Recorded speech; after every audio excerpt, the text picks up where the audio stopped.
Hello everyone, नमस्कार। तो आज से हम एक सीरीज स्टार्ट करने वाले हैं। ठीक है, इस सीरीज़ का नाम क्या होगा? आधुनिक भारत का इतिहास सीरीज़। ठीक है, इसका सोर्स क्या है? यह स्पेक्ट्रम से लिया गया है, जो कि राजीव अहीर के द्वारा यह लिखी गई बुक है।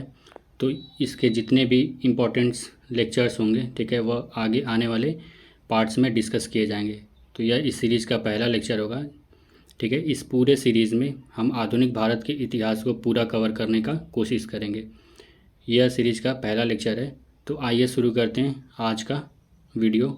तो आज का टॉपिक क्या रहेगा? आज का टॉपिक रहेगा यूरोपियों का भारत में आगमन। एक्चुअली में जो मॉडर्न हिस्ट्री है, यानी आधुनिक भारत का इतिहास है, वो यहीं से शुरू होता है। यूरोपियों का भारत में आगमन कैसे हुआ है? तो आइए शुरू करते हैं आज का वीडियो। देखिए, यूरोपियों का भारत में आगमन। आखिर ऐसा क्या ज़रूरत पड़ गया था यूरोपियों को, यानी पुर्तगाल को, ब्रिटिश को, फ्रेंच को, डच को, कि उनको भारत में आना पड़ा? ठीक है, क्या ये पहली बार था जो ये सब भारत में आके ट्रेड व्यापार करना शुरू किए, या इससे पहले भी ये लोग व्यापार करते थे? ठीक है, तो इसका जो बैकग्राउंड है उसको हम लोग पहले समझ लेते हैं कि आखिर क्यों, क्या ज़रूरत थी यूरोपियों को भारत में आने का। तो हुआ ये कि 7वीं शताब्दी में रोमन साम्राज्य जो था, ठीक है, उसका पतन हो गया। और उसके बाद अरबों ने, जो अरब वाले थे वहाँ पे, उन्होंने मिस्र और फारस में अपना प्रभुत्व स्थापित कर लिया था। यूरोपीय और भारत के बीच सीधा संपर्क कम हो गया। यानी आगे हम अभी डिस्कस करेंगे एक मैप के द्वारा कि ये सब क्या हम बताने की कोशिश कर रहे हैं, तो आप लोगों को वहाँ से एकदम क्लियर हो जाएगा। फिलहाल इसको देख लीजिए। तो भारत से माल अरब मुस्लिम बिचौलियों के माध्यम से यूरोपीय बाजार में जाता था। लाल सागर व्यापार पर इस्लामी शासकों ने ज़बरदस्त एकाधिकार अर्जित किया। भारत के थल मार्ग भी अरबों के नियंत्रण में थे। यानी कहने का मतलब, जो आज यानी आधुनिक भारत में जो हम लोग पढ़ते हैं, या जो हम लोग का मानना है कि जो व्यापार होता था वो समुद्री मार्ग से होता था, वह ऐसा नहीं था। ठीक है, वह समुद्री मार्ग का व्यापार बाद में हुआ, लेकिन पहले जो व्यापार होता था यूरोपियों का, वह अरब कंट्री, यानी जो अरब वाले देश हैं वहाँ से भी होता था। जैसे भारत का सामान अरब वालों देशों के पास जाता था, ठीक है, और वहाँ से यूरोपीय देशों में, यूरोप की जितनी कंट्री है जहाँ पे ट्रेड होता था, जहाँ पे व्यापार होता था, वहाँ पे वो सब सामान पहुँच जाता था। ठीक है, तो चूँकि अब यहाँ पे अरब ने अपना जो लाल सागर है वहाँ पे एकाधिकार जमा लिया, ठीक है, और भारत से जो माल जाता था बेचने के लिए यूरोपीय कंट्री में, वह मुस्लिम बिचौलियों के माध्यम से जाता था। तो इससे क्या होता था कि उनको प्रॉफिट कम होता था, यूरोपियंस को प्रॉफिट कम होता था। तो इसके वजह से उन्होंने सोचा कि हम लोग क्यों ना ऐसा काम किया जाए कि ये जो मुस्लिम बिचौलिया है, यानी जो अरब कंट्री है, इसको बीच से हटा के हम लोग कोई ऐसा रूट निकाले, कोई ऐसा रास्ता निकाले जहाँ से हम लोग डायरेक्टली भारत के साथ व्यापार कर सकें। तो इसके वजह से यूरोपीय भारत के लिए एक सीधा समुद्री मार्ग खोजने के इच्छुक थे। अब तक तो हमने ये बैकग्राउंड देखा, आइए इसको समझ लेते हैं मैप के द्वारा। ये रहा मैप, ठीक है। तो जैसे यहाँ पे अपना प्यारा भारत दिख रहा होगा आप लोगों को। तो पहले के टाइम में क्या होता था कि जो अपना भारत का ट्रेड होता था, यहाँ पे जितनी अरब की कंट्री, सॉरी अरब नहीं, यूरोप की जितनी कंट्री थी उनके साथ, तो कैसे होता था, यहाँ से ट्रेड ऐसे जाता था। और ये यहाँ पे आप लोग को ये लाल सागर दिख रहा होगा, ठीक है। यहाँ से ट्रेड इस जगह पे जाता था अरब वाली कंट्री में, और यहाँ से उसके बाद ये जितनी भी यूरोपीय कंट्री है यहाँ पे इनका सामान पहुँचा दिया जाता था।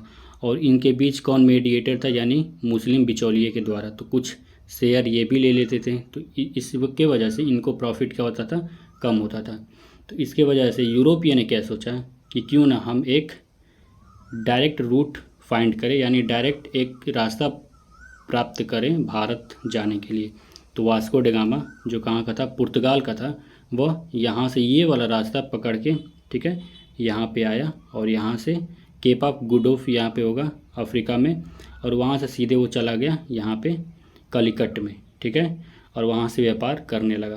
तो ये डायरेक्ट रूट यूरोपियों को मिल गया, जिसके वजह से जो भी ट्रेडर्स थे, जो मुस्लिम बिचौलियों के द्वारा ट्रेड करते थे, उनका भी क्या हुआ, फ़ायदा यहाँ पे शुरू हो गया। और यहाँ से मुस्लिम बिचौलियों यानी अरब कंट्री का यूरोपियों के मामले में दाखिला कम हो गया, यानी ख़त्म ही हो गया। तो ये क्या था, बैकग्राउंड था। तो अब आइए देख लेते हैं जो इसका पहला चैप्टर है स्पेक्ट्रम का, उसमें क्या क्या दिया गया उससे रिलेटेड, ठीक है। यह वीडियो सभी एग्ज़ाम के लिए बहुत महत्वपूर्ण है, ठीक है। तो आप लोग चाहे तो इसका अगर PDF चाहिए तो हम कमेंट बॉक्स में एक लिंक प्रोवाइड कर देंगे टेलीग्राम का, आप लोग वहाँ से डाउनलोड कर सकते हैं। तो भारत के लिए एक समुद्री मार्ग खोजने का विचार पुर्तगाल के राजकुमार हेनरी के लिए एक जुनून बन गया था, जिन्हें नेविगेटर का नाम दिया गया था। यानी जो पुर्तगाल का एक राजकुमार था जिसका नाम क्या था, हेनरी, वो बहुत ही ज़्यादा जुनूनी बन गया था। वो सोचा था कि अब हमें कैसे भी न करके भारत के लिए एक डायरेक्ट मार्ग खोजना होगा, ठीक है। उसका नाम क्या था, नेविगेटर। किसका, राजकुमार हेनरी का। This is the most important, आप लोगों को यहाँ से क्वेश्चंस एग्जाम में देखने को मिल सकते हैं। तो मई 1498 में कालीकट में अब्दुल मजीद नामक एक गुजराती पायलट के नेतृत्व में, ठीक है, वास्को डिगामा भारत पहुंचा। दो इम्पॉर्टेंट क्वेश्चन यहाँ से बन सकता है कि उस गुजराती पायलट का नाम क्या था, तो अब्दुल मजीद, और वास्को डिगामा किसके नेतृत्व में गुजरात पहुंचा, तो अब्दुल मजीद के नेतृत्व में वह गुजरात पहुंचा। और भारत में कितने दिन तक वो रहा, 3 महीने तक रहा। 3 महीने तक यहाँ से बहुत सारा ट्रेड किया, बहुत मुनाफा कमाया। अब देखिए जो कालीकट है, कालीकट के हिंदू शासक थे उस समय जमोरिन, जिनका नाम क्या था, समुथरी, ठीक है। उन्होंने वास्को डिगामा का बहुत धूमधाम से स्वागत किया। लेकिन अब एक बात यहाँ पे और भी था कि पहले से अरब वाले जो थे, जो मुस्लिम देश वाले थे, वो यहाँ पे ट्रेड कर रहे थे भारत से।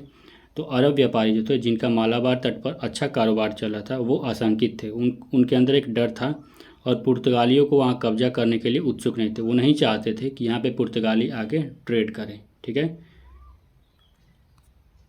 अब देखिए वास्को डिगामा ने कन्नौर में एक व्यापारिक कारखाना स्थापित किया। वेरी इंपॉर्टेंट कि पहली बार वास्को डिगामा कहाँ पे आया, कन्नौर पे आया, वहाँ पे एक अपना व्यापारिक कारखाना स्थापित किया। धीरे धीरे उसने क्या किया कि कालीकट, कन्नौर और कोच्चि को पुर्तगालियों के महत्वपूर्ण व्यापारिक केंद्र बना दिया। अब वास्को डिगामा से इतने ही रिलेटेड इंपॉर्टेंट पॉइंट्स हो सकते हैं जो कि एग्ज़ाम में पूछे जा सकते हैं। अब देखिए जो वास्को डिगामा था, उसके बाद कौन आया गवर्नर पुर्तगाल का, वो था Francisco de Almeida. Francisco de Almeida को भारत में पुर्तगालियों को स्थिति मजबूत करने और मुस्लिम व्यापार को नष्ट करने के लिए कहा गया था। अल्मेडा की दृष्टि पुर्तगालियों को हिंद महासागर का स्वामी बनाने की थी। उसकी नीति ब्लू वाटर पॉलिसी यानी कॉर्टेज सिस्टम के नाम से जाना जाता था। ये क्या चाहता था कि जो भी हिंद महासागर है उस पर सिर्फ और सिर्फ पुर्तगालियों का हक हो, ठीक है। वहाँ से जो भी ट्रेड होंगे, ठीक है, जो भी जहाज़ आएगी जाएगी, उस पर बिल्कुल फ्रीली किसका कंट्रोल हो, पुर्तगालियों का हो। तो इस पॉलिसी को क्या नाम दिया गया, ब्लू वाटर पॉलिसी। एग्ज़ाम में क्वेश्चन आ सकता है कि ब्लू वाटर पॉलिसी किससे रिलेटेड है, तो फ्रांसिस्को डी अल्मीडा से रिलेटेड है ब्लू वाटर पॉलिसी। ये फ्रांसिस्को डी अल्मीडा है, ये पुर्तगाल का क्या था, गवर्नर जनरल था, ठीक है। अब फ्रांसिस्को डी अल्मीडा को रिप्लेस करके कौन गवर्नर बनता है पुर्तगाल का, अल्फेंसो डी अल्बुकर, जो भारत में पुर्तगाली गवर्नर के रूप में अल्मीडा के उत्तराधिकारी थे। पूर्व में पुर्तगाली शक्ति के वास्तविक संस्थापक हैं। वेरी इंपॉर्टेंट, यहाँ से क्वेश्चन बनने के वेरी मच चांसेस हैं कि पूर्व में पुर्तगाली शक्ति के वास्तविक संस्थापक कौन थे, तो अल्फेंसो डी अल्बुकर थे। अल्बुकर ने 1510 में बीजापुर के सुल्तान इस्माइल आदिल शाह से गोवा का अधिग्रहण किया। यानी गोवा उसने किससे लिया, बीजापुर के सुल्तान से, जिनका नाम क्या था, आदिल शाह था, ठीक है। उनके शासन की एक दिलचस्प विशेषता क्या थी कि इन्होंने सती प्रथा का उन्मूलन शुरू किया था। पीछे हमने क्या पढ़ा है, ब्लू वाटर पॉलिसी, ठीक है। यानी फ्रांसिस्को डी अल्मीडा का क्या था, ब्लू वाटर पॉलिसी। और जो सती प्रथा का उन्मूलन था वो किसके टाइम में हुआ था, अल्फेंसो डी अल्बुकर के टाइम में हुआ था। इम्पॉर्टेंस है, आप लोगों को इसको याद करना होगा। आगे बढ़ते हैं। अब इनको रिप्लेस करके, जो अल्बुकर हैं इनको रिप्लेस करके निन्नो दा कुन्ना भारत में पुर्तगाली सरकार का मुख्यालय कोचीन से गोवा स्थानांतरित कर दिया। यानी अल्फोंसो डी अल्बुकर को रिप्लेस करके पुर्तगाल का गवर्नर भारत में कौन बना, निन्नो दा कुन्ना। उसने क्या किया कि पुर्तगाली सरकार का मुख्यालय कोची से गोवा स्थानांतरित कर दिया। अच्छा, पुर्तगालियों की अनुकूल परिस्थितियाँ क्या थी, क्यों आखिर पुर्तगाली इतना ज़्यादा ट्रेड कर रहे थे, ठीक है। उस समय क्या था ना कि भारत में किसी भी शक्ति के पास अपने नाम के लायक नौसेना नहीं थी। पुर्तगालियों में क्या था, नौसेना बहुत ही अच्छे लेवल पर था, ठीक है। यह नौसेना बनाने में, जहाज वहाज बनाने में माहिर थे और अपने भारत में ऐसा किसी के पास भी कोई शक्ति नहीं था। अब पुर्तगालियों ने अपने जहाज़ पर तोपें लगा रखी थी, ठीक है। तोपें लगाने का क्या मतलब कि उनके जहाज़ पर अगर तोपें होंगी, कोई उनको अगर टारगेट करेगा तो वो दूर से ही उनको क्या कर सकते हैं, ध्वस्त कर सकते हैं। तो ये कुछ अनुकूल परिस्थितियाँ थी पुर्तगालियों का ट्रेड में भारत के, जो कि बहुत इन लोगों के लिए यूज़फुल साबित हुआ।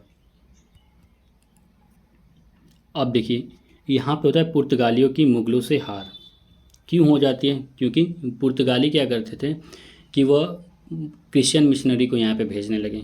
ये सब तो क्रिश्चियन थे, यहाँ पे मुग़ल का राज था, तो ये लोग क्रिश्चियन को भी यहाँ पे परमिट देने लगे कि जाओ भारत में अपना प्रचार प्रसार करो अपने रिलीजन का, ठीक है। तो इससे मुग़लों को क्या हुआ, नाराज़गी हुई। तो अब उसी टाइम एक और चीज़ होने लगा कि जो इंग्लैंड का राजा था, यानी जो इंग्लैंड का किंग था, राजा जेम्स प्रथम, उसने बोला, किससे बोला, एक कैप्टन था इंग्लैंड का, उसका नाम क्या था, विलियम हॉकिंस। उससे बोला कि देखो भैया, व्यापार करने भारत जाओ, सुना है वहाँ पे बहुत लाभ है, पुर्तगाली कमा कमा के पैसा खूब मालामाल हो गए, तुम भी भारत जाओ। तो विलियम हॉकिंस ने क्या बोला, बढ़िया। उसको तुर्की भाषा आती थी, किसको, विलियम हॉकिंस को। उसने अपने उसका जहाज़ का क्या नाम था, हेक्टर था। अपने हेक्टर पे चढ़ के सीधे कहाँ पे पहुँचा, भारत आया। और भारत में कहाँ पे आया, सबसे पहले वो जहांगीर के दरबार में गया। याद रखिएगा, जो कैप्टन विलियम हॉकिंस था वो जहांगीर के दरबार में आया और उसको तुर्क भाषा में, अपने मतलब लोकल लैंग्वेज में, जो वहाँ जो मुग़ल थे वो तुर्क बोलते थे, तो उनको तुर्क भाषा में बातें करके इम्प्रेस कर दिया। जैसे अभी आप लोग जो भी रीजनल भाषा में कहीं जाएंगे तो वहाँ पे अगर आप लोग कोई मिल जाएगा आपके ही भाषा का तो आप लोग भी खुश होंगे। वैसे ही यहाँ पे ये मुग़ल भी खुश हो गया कि ये तो भाई अपना है, अपने जैसी भाषा बोल रहा है, ठीक है। तो उसने क्या किया, वो इम्प्रेस हो गया और उसने विलियम हॉकिंस को, यानी कैप्टन विलियम हॉकिंस को मानसबदार घोषित कर दिया, ठीक है। यह एक पद होता था, उसको मानसबदार बना दिया और उसकी तनख्वाह दे दी, 30,000 रुपये वेतन, उसका तनख्वाह दे दिया। तो ये क्या था कि यहाँ से पुर्तगालियों का हार होने लगा। क्यों, क्योंकि अब इनके राइवल भी आ गए यहाँ पे, अब यहाँ पे इंग्लिश भी आ गए, यानी जो अंग्रेज़ थे वो भी आ गए यहाँ पे व्यापार करने। तो अब जाहिर सी बात है कि यहाँ पे पुर्तगालियों की हार तो होनी ही थी। लेकिन आप लोग एक बात याद रखिएगा कि इंग्लिश के आने से पहले डच आ चुके थे, ठीक है। डच उतना इम्पोर्टेंट नहीं है, ठीक है, उसको मैं आगे डिस्कस करूँगा।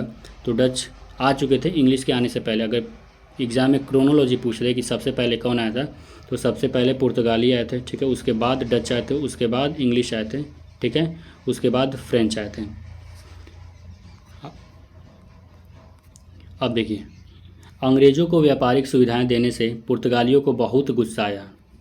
अंग्रेज़ों को, जो मुग़ल थे, वो व्यापारिक सुविधाएं देने लगे, तो उससे क्या हुआ, जाहिर सी बात है पुर्तगालियों को गुस्सा आएगा ही। हालांकि बातचीत के बाद पुर्तगालियों ने बातचीत किया मुग़लों से, तो पुर्तगालियों और मुग़ल बादशाह के बीच एक समझौता हो गया।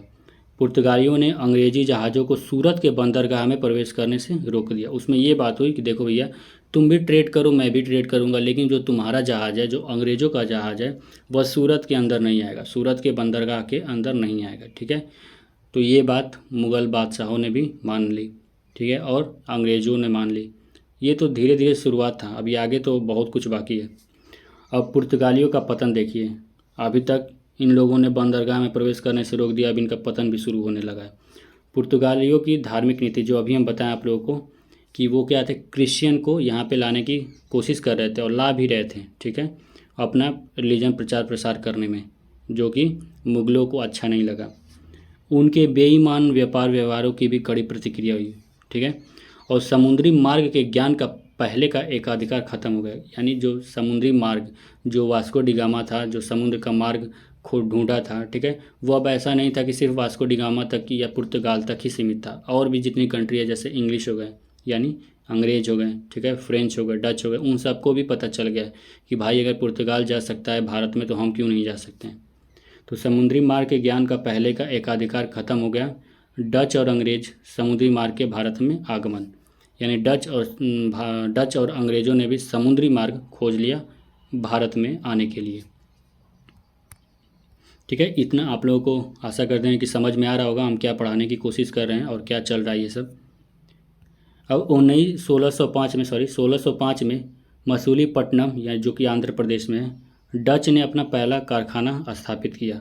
ठीक है, बताया ना, डच थोड़े क्या थे, अंग्रेज़ों से पहले आ चुके थे। तो 1605 में मसूलीपट्टनम में डच ने अपना पहला कारखाना स्थापित किया। पुर्तगाल ने कहाँ पे किया था? कन्नौर में। ठीक है, डच कहाँ पे कर रहे हैं? मसूलीपट्टनम में। ठीक है, जो कि आंध्र प्रदेश में है। अब यहाँ से पुर्तगालियों का तो भैया काम ख़त्म हो चुका है भारत से। अब प्रतिद्वंदिता किस में चलने लगा? एंग्लो और डच में, यानी अंग्रेज़ों और डच में। तो अम्बोयना जो कि वर्तमान इंडोनेशिया में एक जगह है, जिसे डचों ने 1605 में पुर्तगालियों से कब्जा कर लिया था। ठीक है, कहाँ पे? अम्बोयना इंडोनेशिया में है। वहाँ पे डचों ने 1623 में 10 अंग्रेज़ों और 9 जापानी लोगों की हत्या कर दी। ठीक है, जिससे काफ़ी रोष हो गया, काफ़ी उग्रता बढ़ गई अंग्रेज़ों के भी। तो 1667 में समझौता हुआ, जिसके द्वारा ब्रिटिश इंडोनेशिया पर अपने सभी दावों को वापस लेने पर सहमत हुए और डच भारत के सेवानिवृत्त हो गए ताकि वे अपने अधिक ध्यान केंद्रित कर सकें। डच ने बोला कि देखो भैया, एक हम लोग डील साइन कर लेते हैं, झगड़ा वगड़ा बंद करो, तुम इंडोनेशिया से निकल जाओ और हम भारत से निकल जाते हैं। किसने बोला? डच ने बोला। किससे बोला? अंग्रेज़ों से बोला कि तुम क्या करो, इंडोनेशिया से निकल जाओ और हम भारत से निकल जाते हैं। तुम अपना पूरा फोकस भारत पे दो और मैं अपना पूरा फोकस इंडोनेशिया पे देता हूँ, ताकि दोनों का ट्रेड व्यापार अच्छे से चल सके। जो डच वाले थे वहाँ पे इंडोनेशिया से स्पाइस मसाले का व्यापार करके बहुत ही ज़्यादा प्रॉफिट कमा रहे थे। तो वो सोचे कि भैया, दो दो नाव में पैर रखने से बढ़िया है कि एक ही नाव में पैर रखा जाए। ठीक है, तो ये समझौता हुआ था 1667 में। उनका व्यावसायिक हित इंडोनेशिया के स्पाइस द्वीप समूह में था। स्पाइस द्वीप समूह कहाँ पे है? याद रखिएगा, इंडोनेशिया में, जहाँ से उन्होंने व्यापार के माध्यम से एक बड़ा लाभ कमाया था। ठीक है, तो आज के लिए तो इतना ही। ठीक है, अब यहाँ पे हमने क्या देखा है कि यहाँ से भी डच का भी मामला भारत से ख़त्म हो गया है। अब यहाँ पे राइवल होंगे फ्रेंच। ठीक है, फ्रेंच और इंग्लिश के बीच में चलेगा लड़ाई। ठीक है, और आगे ही हम इस सीरीज़ को स्टार्ट करेंगे, आधुनिक भारत के इतिहास के सीरीज़ को। लेकिन उससे पहले अगर आप लोगों को ये सब वीडियो चाहिए तो उसके लिए तो आप लोग को इस चैनल को सब्सक्राइब करना होगा। तो आप लोग इस चैनल को सब्सक्राइब करके बेल आइकन प्रेस कर लें। ठीक है, thank you so much for watching this video.